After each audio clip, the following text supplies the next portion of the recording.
What's going on, everyone? Welcome back to the Varsity Overland channel. And we recently returned from our Colorado expedition. We've actually only been home for about 48 hours, and I've had so much on my mind. I've had so many new ideas, so many things that I want to bring to you guys about what happened on the Colorado trip, things that I learned, questions that you guys had that you sent to me either through Instagram or through YouTube during the trip. Just there's a whole bunch.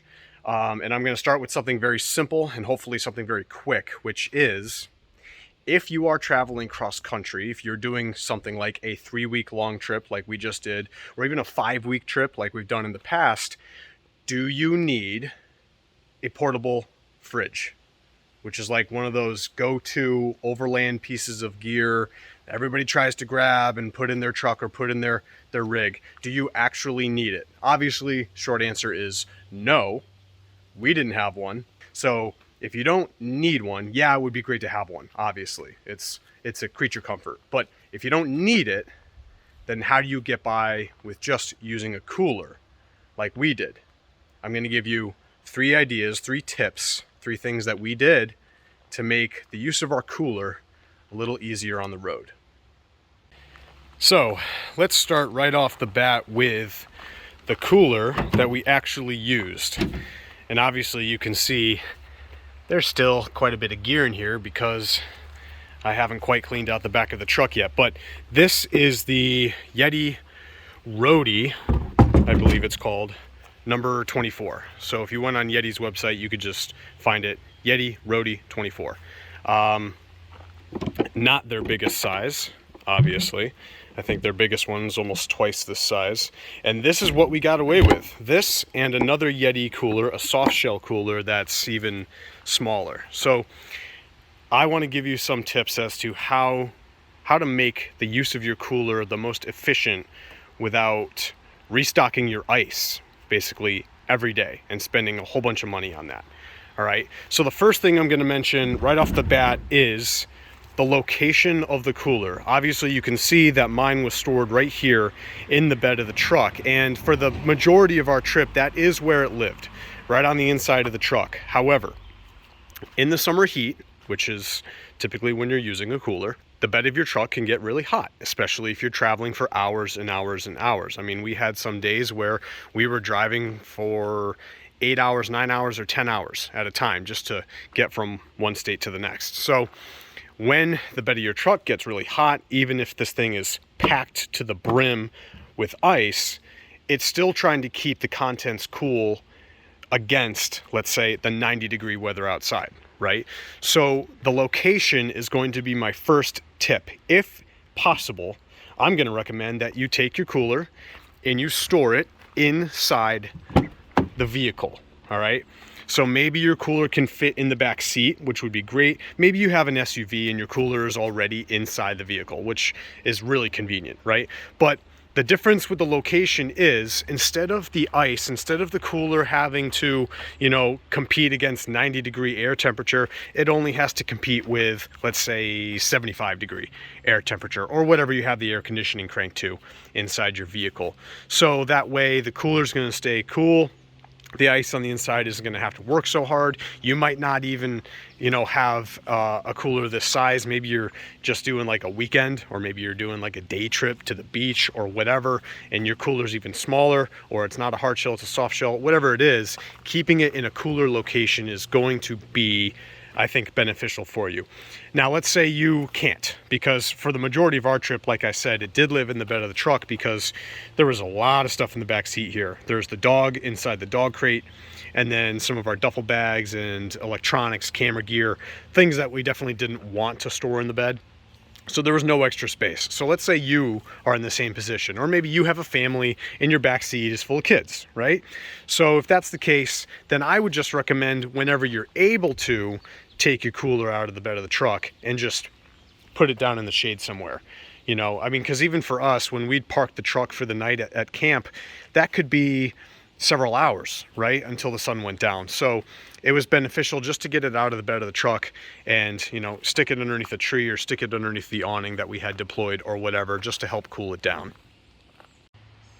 Now, my second suggestion is going to be, when you do use the ice and you do refill the cooler, how exactly are you doing that? Okay, so you can see in my hand right here is a hefty plastic bag. You know, some people might look at this and automatically say a Ziploc bag. All right, so whatever it is, it's going to be something like this.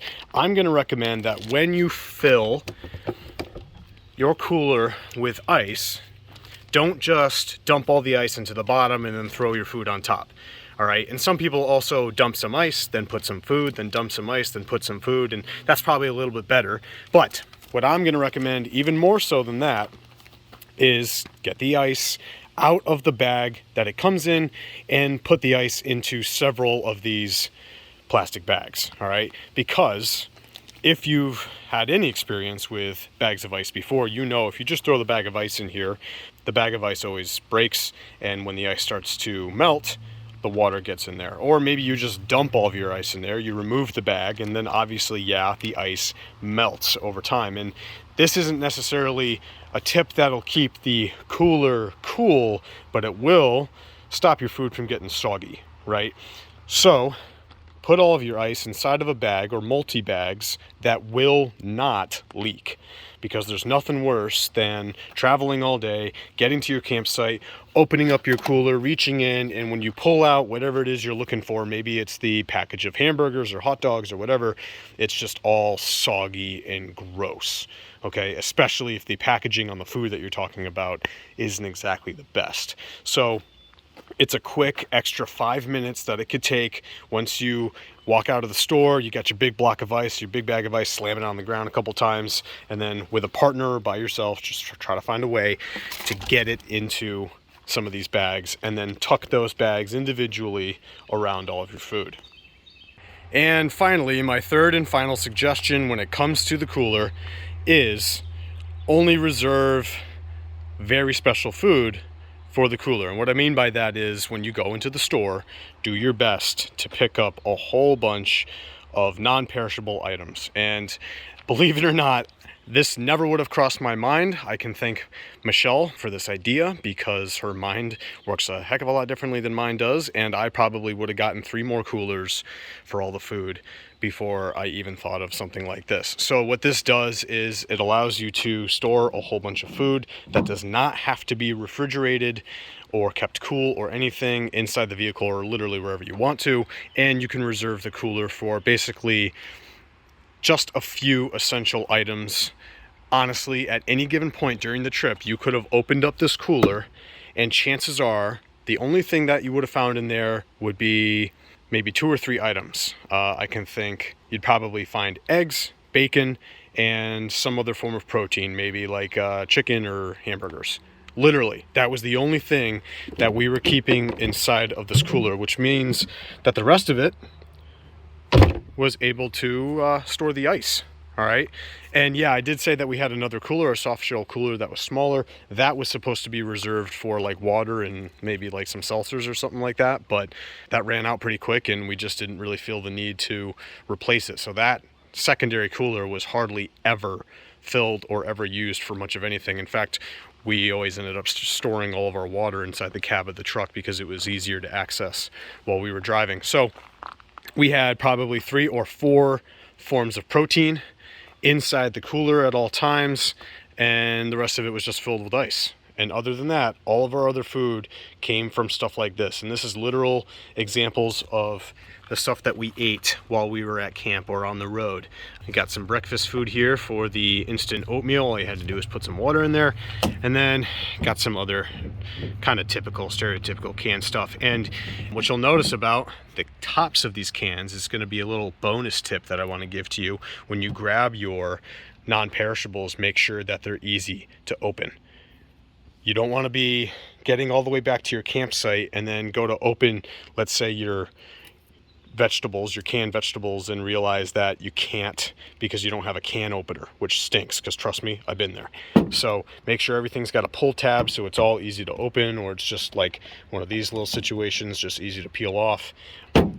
So yeah, get a lot of non-perishables. You'd be surprised when you actually step into a store and you actually go for the non-perishable foods, or even the fruits and veggies that don't need to be refrigerated, you know, like apples and bananas. You'd be surprised at how much you can walk out of the store with before you actually need to put anything inside of a cooler.